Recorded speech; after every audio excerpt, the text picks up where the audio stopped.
Now let's get into something else. All the homies are talking about motivation.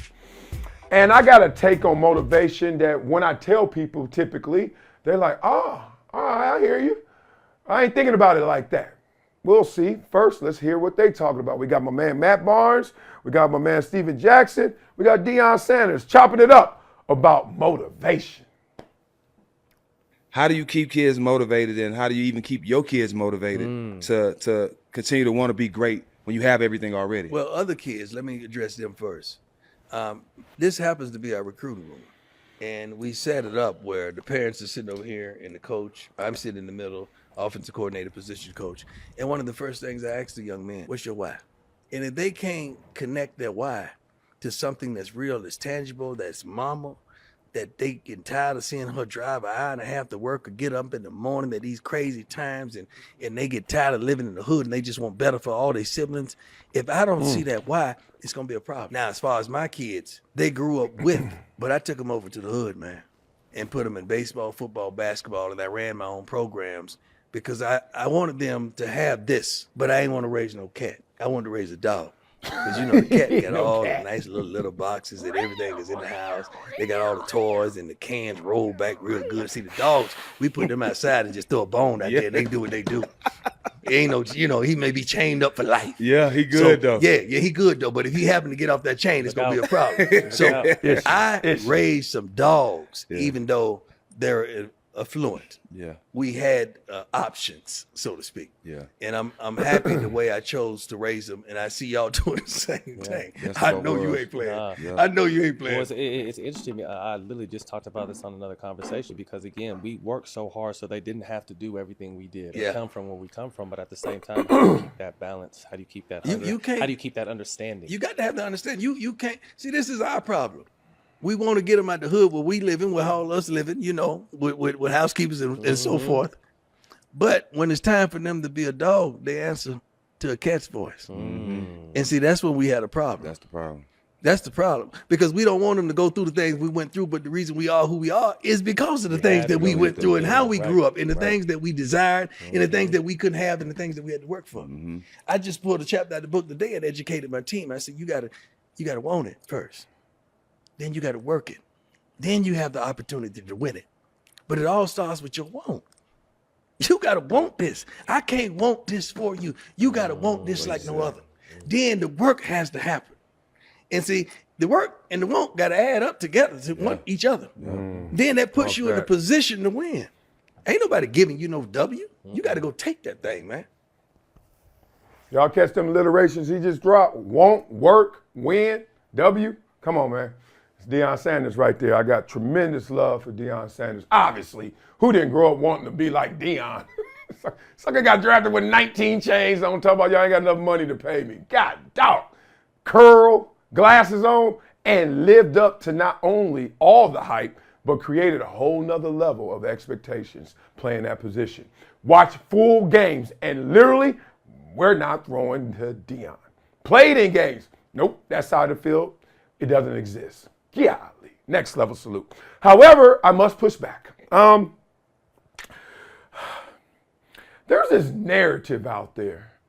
And look, I bought into it, subscribed to it as well, culturally maybe, or just even grander, society, that tells you that if you want something, and if you really, really desire it, you got to go to some like bare, primal circumstances to find your deepest hunger, right? You got to go to the hood to find the dogs.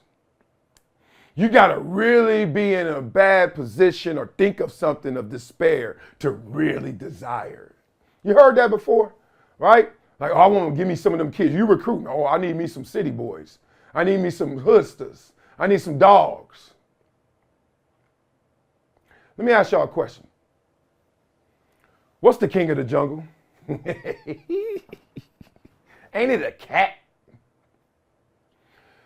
So cats are the suburban kids, the rich, the affluent. Now Deion's kids, Matt's kids, Stack's kids, my kids. People don't want to give credit where credit is due. There's weird trickery that goes on that when you from the hood, everyone tells you you're the hungriest for things, and that's why you got out.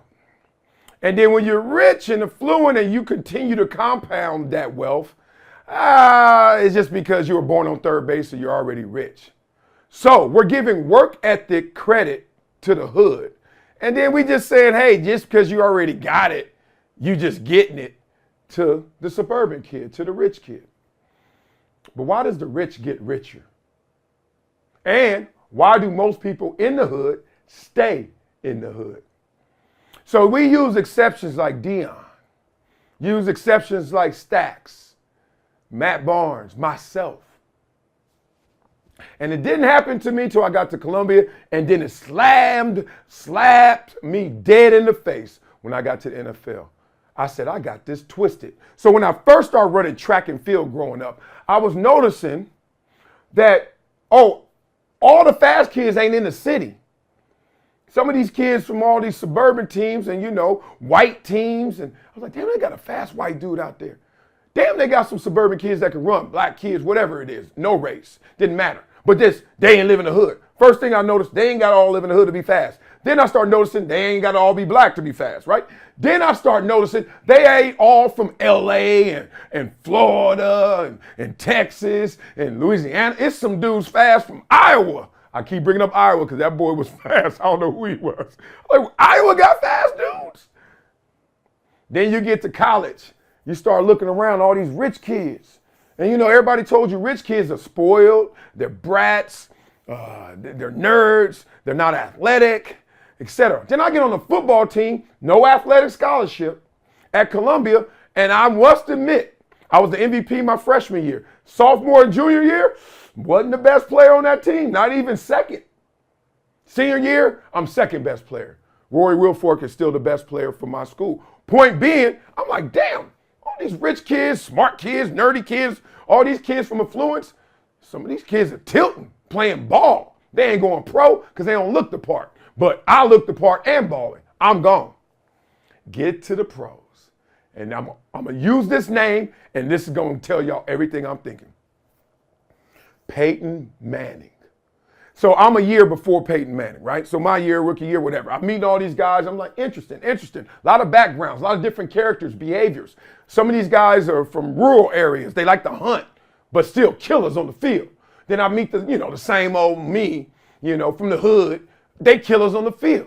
But then I'm starting to meet some of these suburban cats, corny, got a gang of kids by the wife and pushing strollers. Chris Spielman is an example. And I'm like, he a dog. Chris Spielman? You better not even look at Chris Spielman in pregame or your ass getting hit. I mean, the dude walked around with 2 smelling salts pregame just to say what's up and wasn't speaking. I was like, what? Then I met Peyton Manning, who we know grew up with something, $5 at least, right? Daddy in the pros. And the narrative about Peyton Manning was true.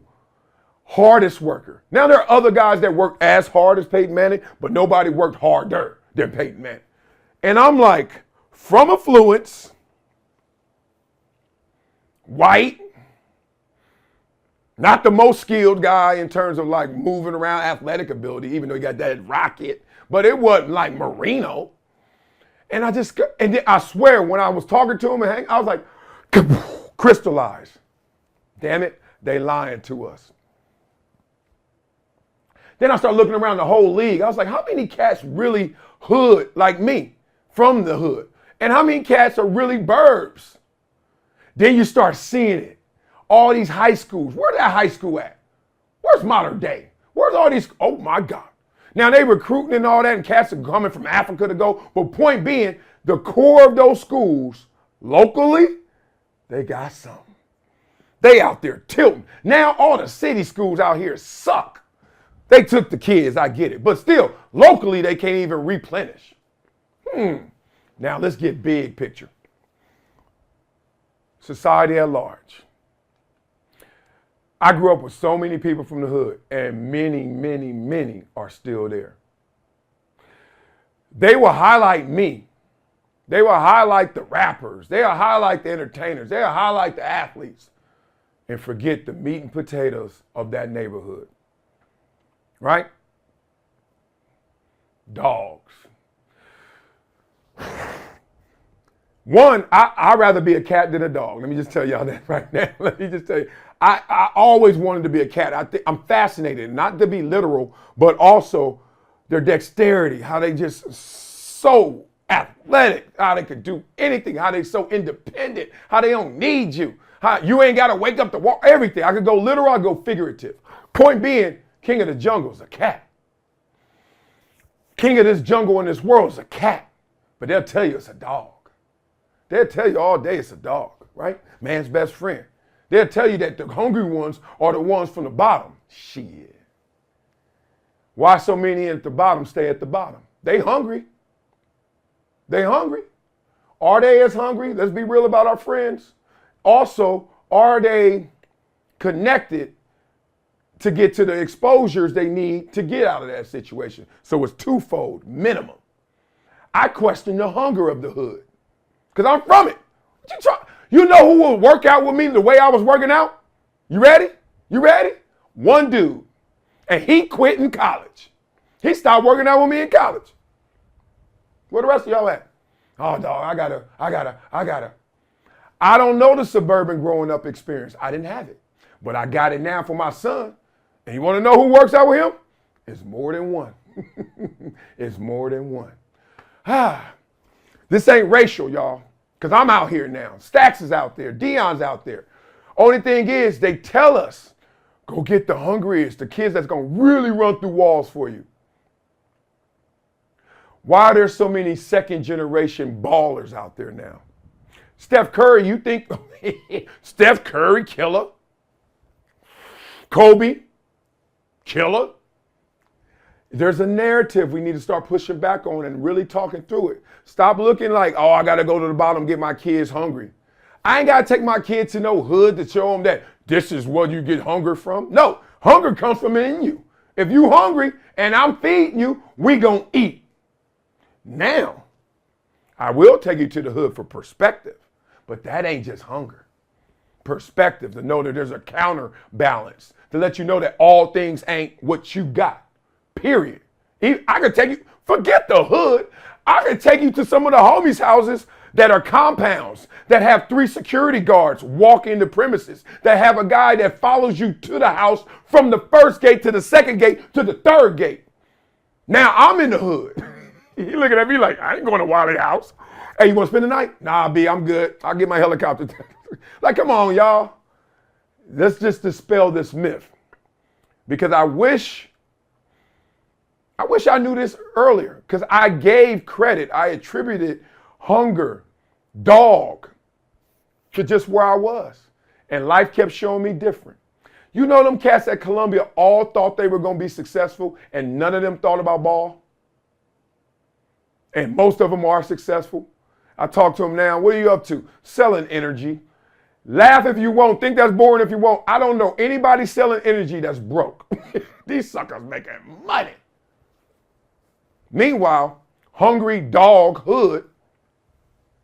Oh man, I'm trying, but then I'll be like, dog, you trying? I remember when I asked you to work out. You didn't try. Just conversation. Don't make that racial. Make that by circumstances.